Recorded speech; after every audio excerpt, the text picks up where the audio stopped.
Assalamualaikum warahmatullahi wabarakatuh. Izin memperkenalkan diri.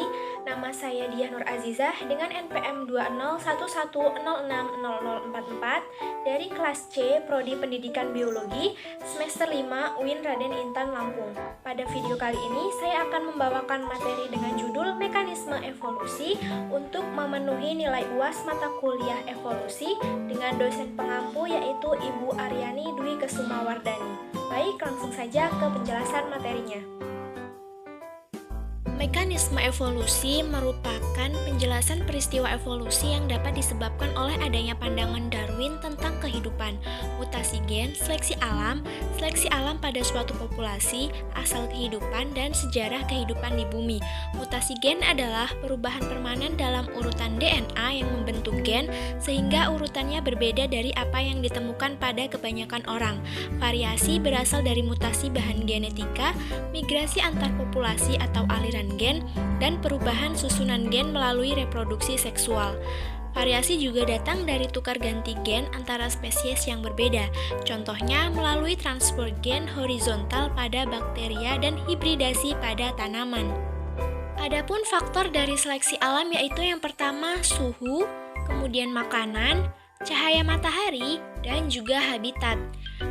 Sedangkan dampak dari seleksi alam yaitu seleksi alam memiliki dampak besar bagi kelangsungan hidup suatu organisme makhluk hidup.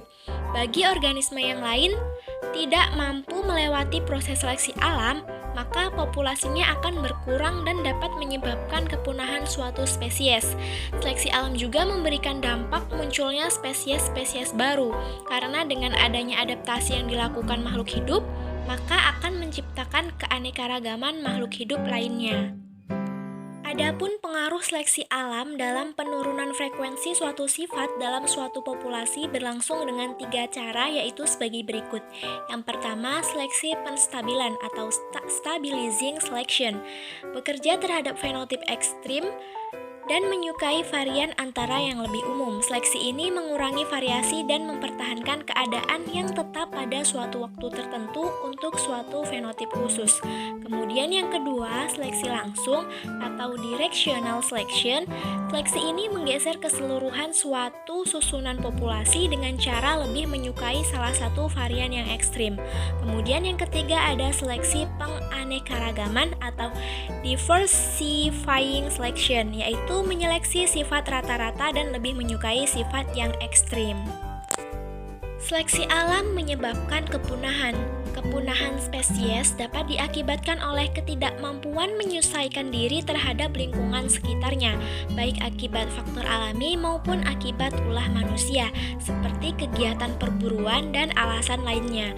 Adapun contoh hewan-hewan yang telah punah di Indonesia antara lain yaitu harimau Jawa, harimau Bali, sapi laut Steller, monyet merah, serigala Falkland, dan bison Kaukasia. Seleksi alam menghasilkan spesies baru. Proses panjang seleksi alam akan mendorong organisme beradaptasi dengan lingkungannya untuk bertahan hidup sehingga menghasilkan spesies yang baru. Adaptasi dibagi menjadi 3 macam, yaitu yang pertama adaptasi morfologi, yaitu penyesuaian bentuk tubuh makhluk hidup sesuai dengan lingkungannya. Misalnya bentuk paruh dari berbagai jenis burung sesuai dengan makanannya.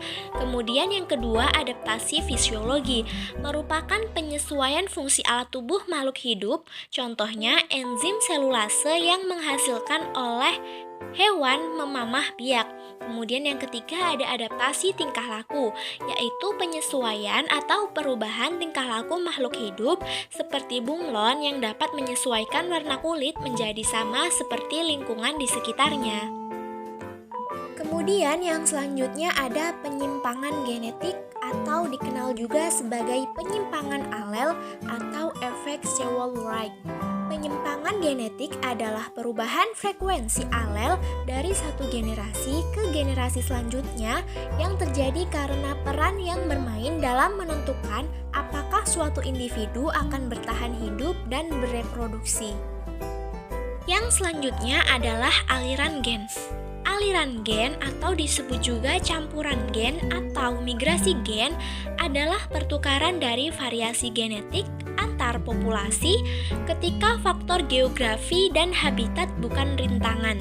Ernest Mayr berpendapat bahwa aliran gen seperti homogenizing atau penyamaan gen yang dapat menetralkan adaptasi selektif.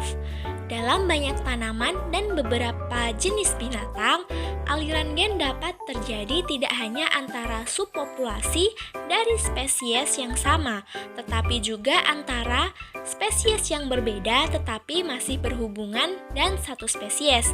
Jika hibrida kemudian berkembang biak dengan salah satu jenis orang tua, gen baru masuk ke dalam kolam gen dari populasi induk. Ini hanyalah aliran gen antara spesies daripada dalam diri mereka.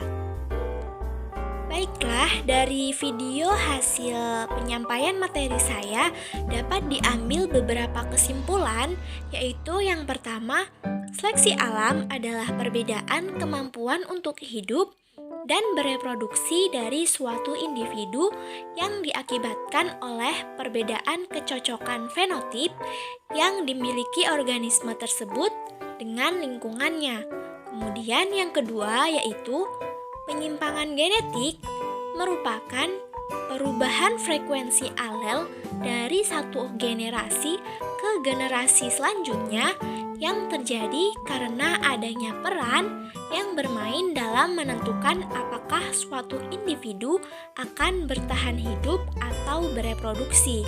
Kemudian yang ketiga, aliran gen atau disebut juga sebagai campuran gen atau migrasi gen adalah pertukaran dari variasi genetik antar populasi ketika faktor geografi dan habitatnya bukan menjadi rintangan. Baiklah, cukup sekian materi yang dapat saya jelaskan. Apabila terdapat kesalahan dalam penjelasan dan pengucapan, saya mohon maaf dan kepada Allah saya memohon ampun. Saya ucapkan terima kasih banyak. Wassalamualaikum warahmatullahi wabarakatuh.